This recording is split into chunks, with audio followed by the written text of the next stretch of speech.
Hedaru 2020. Tumaini litokalo jikoni. Leo ninapenda nizungumze na wakulima wa Fiwi Hedaru. Umoja wa wakulima wa Fiwi Hedaru. Mpo? Tumaini litokalo jikoni. Katika umoja wenu yako mambo mengi mtakayoyafaidi. Katika umoja kutakuwa kuna mafunzo, lakini kutakuwa kuna mikopo. Wale wenye nguvu za kulima mashamba makubwa watalima mashamba makubwa. Katika umoja wenu wale wenye nguvu za kulima kwa matrekta watalima kwa matrekta.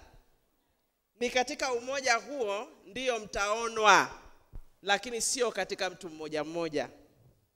Tumaini hili leo linatoka katika Fiwi, linaingia katika parachichi.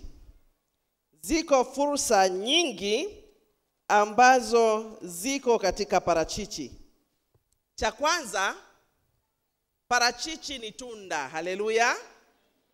Na ni tunda lenye mbegu, haleluya. Ni vizuri tufahamu maana ya mbegu. Mbegu inayo uwezo wa kuota. Maana imebeba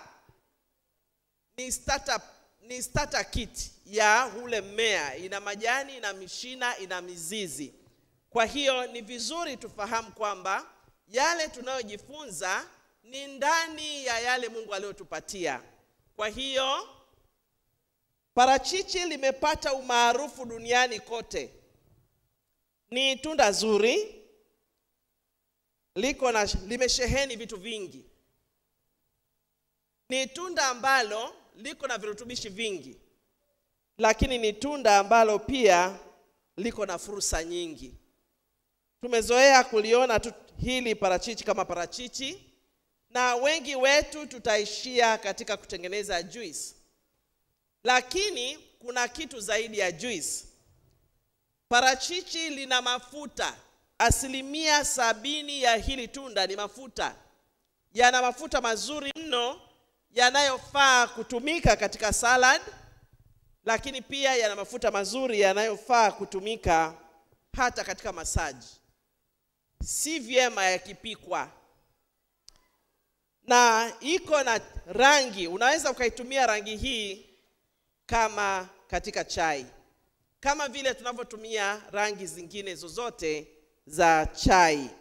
Hii inaweza ikatumika vizuri sana kama rangi ya chai. Leo tutaona namna ya kuitengeneza. Lakini pia hii mbegu ya parachichi inaweza ikatumika, ikawekwa kwenye vyakula mbalimbali. Ukaweka kwenye chakula chako pale mezani, unaweza ukaiongeza kwenye juice, unaweza ukaiweka kwenye soup. Hii unaweza ukafanya hivyo. Kwa nini? Kwa sababu parachichi lina vitamini za kutosha. Lina vitamini A, lina B1, B2, B3, B5, B6, kuna folate, B9, kuna vitamin K inayotusaidia tusivuje damu tukipata vidonda, kuna vitamin C, kuna vitamin ya uzazi, vitamin E ambayo pia inatusaidia katika moyo na katika mirija yote ya moyo. Kuna madini ya kutosha, potassium ambayo ni madini ya dimu yanapatikana huku katika parachichi. Kuna magnesium, kuna manganese, kuna copper, kuna iron, kuna zinc, kuna phosphorus. Haya yote nitapata siku nyingine ya kuzungumzia kitu kimoja kimoja, kwamba ukiambiwa kitu fulani kina vitamin A kinasaidia kitu gani. Lakini kwa lugha nyingine ni kwamba hiki kitu kimesheheni virutubishi, kina protein vile vile, na kina mafuta mazuri. Mafuta yake ni mafuta salama, ni mafuta mazuri katika mwili mzima na katika moyo na katika ubongo. Ina wanga, ina nyuzi na haina cholesterol. Hii potassium, ili uweze kunielewa kidogo, naomba nikuonjeshe. Watu wengi wanakula vyakula ambavyo havina madini ya potassium. Kwa hiyo wanakuwa na matatizo. Potassium ni nguzo ya umeme nzuri. ni nguzo ya umeme nzuri. Yaani katika nguzo ambazo umeme unatakiwa kupita kuweka uwiano sawa wa maji ndani ya cell, potassium ni lazima iwepo. Na kuna ziko nyingine. Lakini pia hii potassium inasaidia moyo wako uwe na afya njema. Haya mafuta mazuri, ukiambiwa habari ya parachichi, ni kwamba 70% kutokana na udongo na lishe iliyoko kwenye ardhi, 70% mpaka 77 hiyo inakuwa ni mafuta. Kwa hiyo hili tunda linaheshimika, mafuta yake yanaonekana kwa macho. Ningetamani mtu fulani ambaye yeye ni mjasiriamali aweze kusindika tuwe na mafuta ya parachichi. Mafuta ya parachichi ulimwenguni yapo, lakini ningetamani mtu ambaye anaweza kusindika mafuta ya parachichi hapa nchini wawe wengi, maana pia tuko na parachichi nyingi. Lakini pia yana mafuta maarufu ambayo yako pia kwenye olive. Kinachosababisha olive mzaituni uwe na mafuta mazuri ni kwa sababu ya aina ya mafuta ya oleic.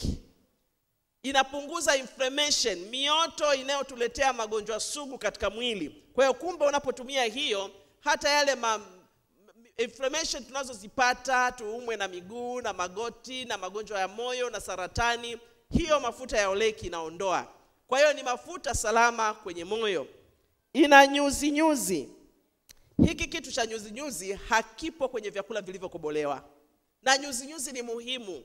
Nyuzi nyuzi ni salama, ni muhimu. Inaweka uwiano wa sukari katika mwili wako na uwiano wa mafuta, inaondoa lehemu, inakusaidia kumeng'enya chakula chako vizuri, inakusaidia kupata choo, ni kitu kizuri. Lakini pia ni lishe kwa bakteria. Kuna bakteria wanaokuwa kwenye utumbo ambao ni bakteria walinzi. Inakuwa ni kitu kizuri sana. Hizi nyuzi nyuzi zinapunguza lehemu katika mwili. Lakini haya mafuta ni kama vile kupeleka gari yako service. Unamwaga mafuta mabaya na unaweka mafuta mapya. Sasa katika mwili hatuwezi kufanya hivyo. Katika mwili unapeleka kwanza mafuta mazuri na yale mabaya yanaondoka. Haleluya. Kwa hiyo unapotaka kuondoa lehemu na mafuta mabaya ni lazima upeleke mafuta mazuri. Kwa hiyo kwenye ubongo, kwa sababu ubongo ni maji na mafuta, ukitaka ubongo wako uwe na mafuta safi, unapeleka kwanza mafuta mazuri na yenyewe inaondoa mafuta mabaya. Moyo wako vile vile unafanya hivyo hivyo na pia inaondoa lehemu. Unapotumia parachichi, kwa sababu lina hayo mafuta mazuri, kuna zile vitamini ambazo hizo zinakaa tu kwenye aina ulimwengu wa mafuta, tishu za mafuta. Vitamin A, vitamin E, vitamin K, vitamin D, zote hizo zinakaa kwenye hayo mazingira. Lakini kuna kitu kemikali mimea inaitwa carotenoid, nayo inakaa kwenye mazingira ya mafuta. Kwa hiyo usipokula hayo mafuta mazuri, ina maana unanyima vile virutubishi vinavyoishi kwenye mazingira ya mafuta kufyonzwa katika mwili. Hiki kitu kina wingi wa vitamin A, kwa hiyo kinakuboreshea afya ya macho yako. Na pia iko na kitu tunachokiita kemikali mimea inaitwa lutein na zeaxanthin. Hiyo ni muhimu sana kwa ajili ya ubora wa afya ya macho yako. Kwa kumbe unapokula hii, macho yako hayachakai.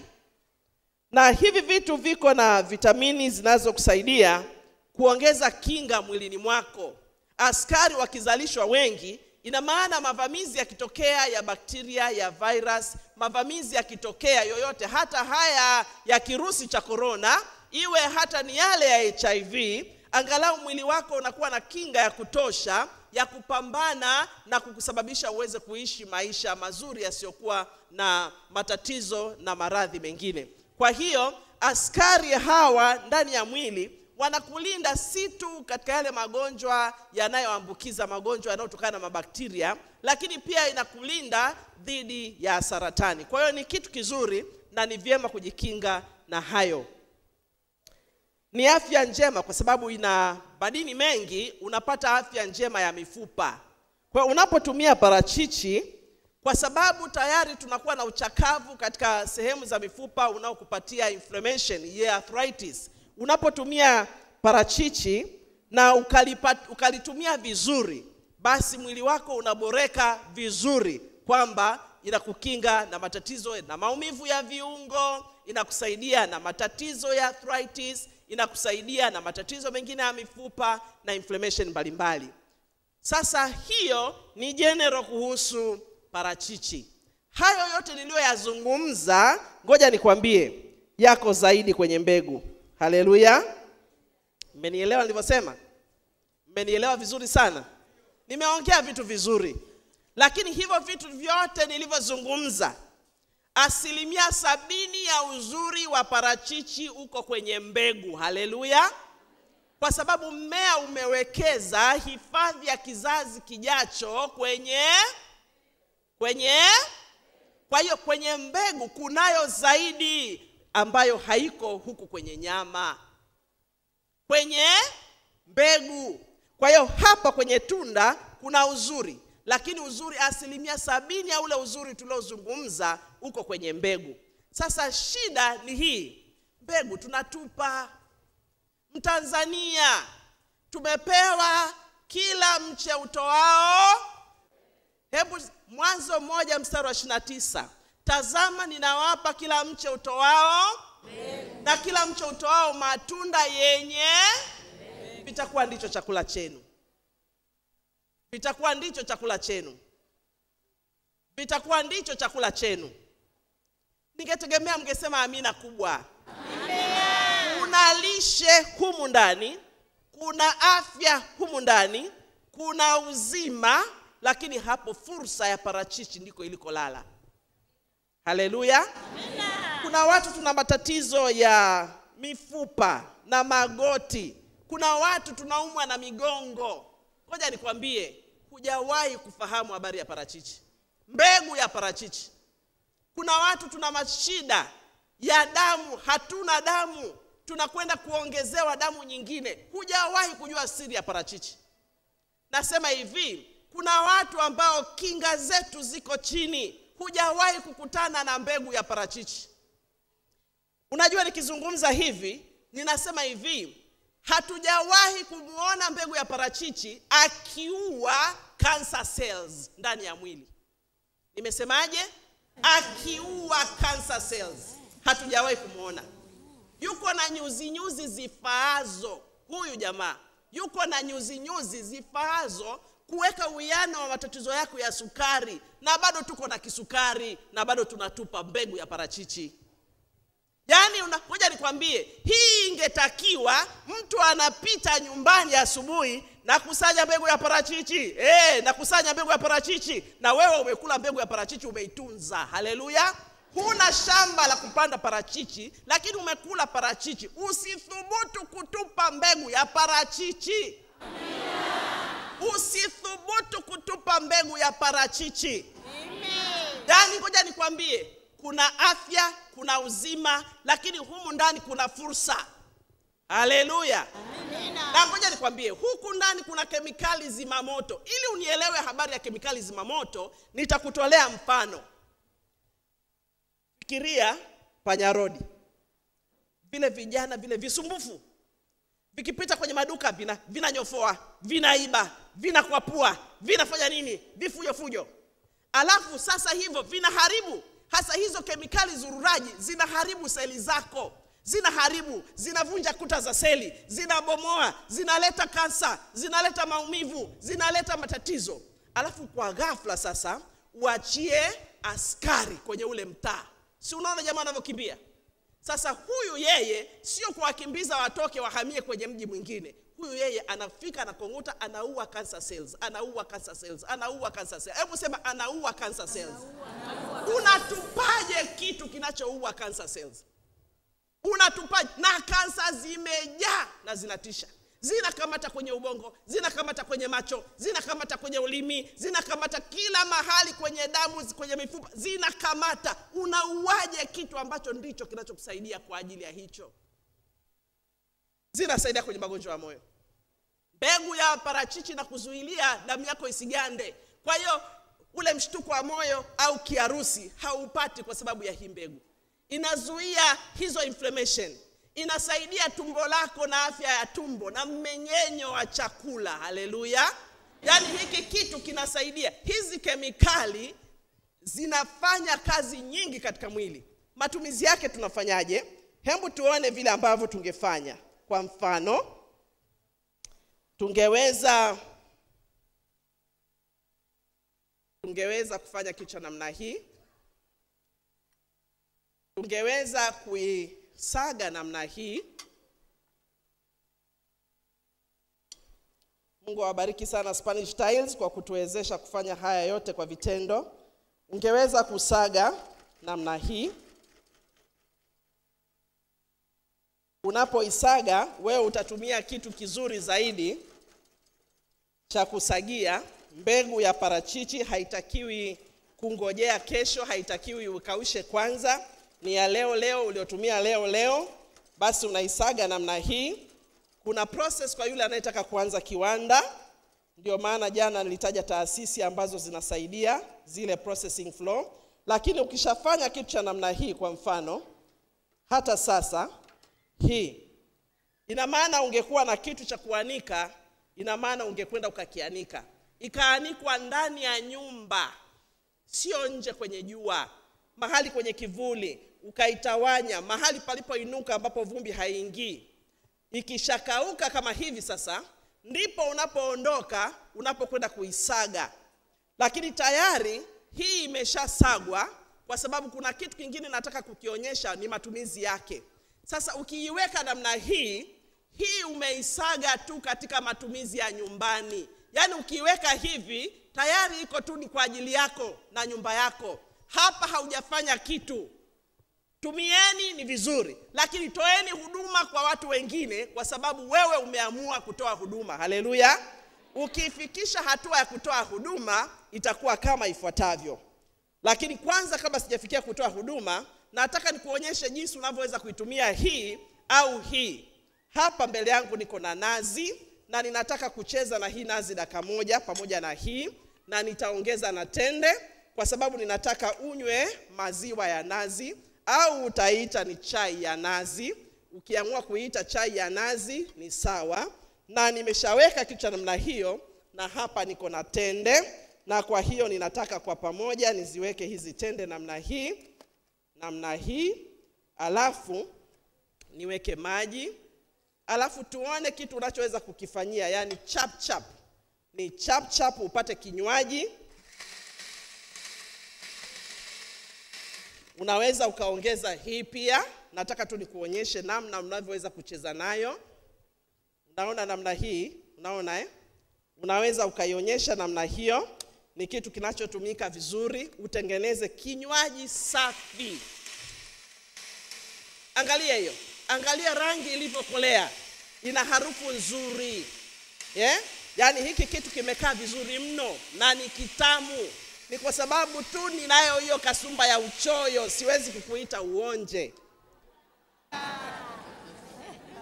Na uchoyo wangu hasa sio uchoyo, lakini ni kwa sababu kamuda kanakuwa ni kadogo, na kwa hiyo nikifanya kitu cha namna hii, ninataka tu uone jinsi ambavyo unaweza ukaitumia kwa namna mbalimbali. Namna hiyo. Ile ambayo sisi tunaita ni tui la nazi, ni maziwa mazuri sana ya nazi, na umeiblend vizuri. Na ukiwa umeshaiblend vizuri namna hiyo, hapa tu ni kwa sababu ninakimbizana na huo muda, kwa hiyo nitatosheka hivyo, alafu niiweke kwenye glass. Nataka tuone jinsi ambavyo iko. Na hiki kinywaji unapokitumia namna hii, ngoja nikwambie, bado nitairudia hiyo. Angalia jinsi ambavyo imeiva. Unakunywa, unapata nguvu, unapata afya, macho yanaona, yani unapata uzima, unasikia mifupa inapata nguvu, lakini pia unafaidika kwa sababu damu inaongezeka. Hii nitairudia niichuje vizuri yote iishe. Kuna vitu havifai kutupa. Ukitoka katika level hii ya matumizi ya nyumbani, ni vema uitoe hapo, uipeleke kwenye commercial level. Hii sasa ndio iko tayari. Na mimi tayari leo niko na wafanyabiashara wawili, na wakaribisha mje haraka sana, wawili ambao wako tayari kuitoa katika level ya kiwanda changu cha jikoni, wanaenda wenyewe kuiuza reja reja. Hela yangu tafadhali. Yaani namna hiyo. Asante. Ngoja kwanza, unajua hela lazima ihesabiwe kwanza Naona namna hiyo. Alafu na imekaa namna hiyo. Huyu yeye ndiyo atakaye kwenda kuiuza reja reja. Sasa nendeni mkauze reja reja. Ikifika katika level hiyo ya kiwanda, tumekwenda kutoa huduma. Na mimi hapa Tumaini Litokalo Jikoni tayari ninatoa huduma kwa watu wengine. Mimi ninapata, yule anapata, mkulima anapata, mfanyabiashara anapata, msafirishaji anapata, mwokota mbegu pole pole huko kwenye majumba anapata, viwanda vinakuwepo, wanalipa kodi, yaani nchi yetu inaendelea. Hapo bado hujavuka mpaka, unaendelea, pesa yako unayo. Ni kwa sababu hapa sina mfuko. Pesa yako unayo. Ngoja nikwambie, maisha yako yanaenda, unajenga nyumba, unasomesha watoto na unakwenda. Tumaini Litokalo Jikoni, viko vitu vingi tunavyoweza kuvifanya, lakini Mungu anaangalia na tunavolia na umaskini na ugonjwa. Mungu anasema laiti watu wangu wangenisikia. Mungu anasema laiti watu wangu wangenisikia. Yaani unajua, anasema laiti watu wangu wangenisikia. Hebu Mungu na azidi kutufungua macho.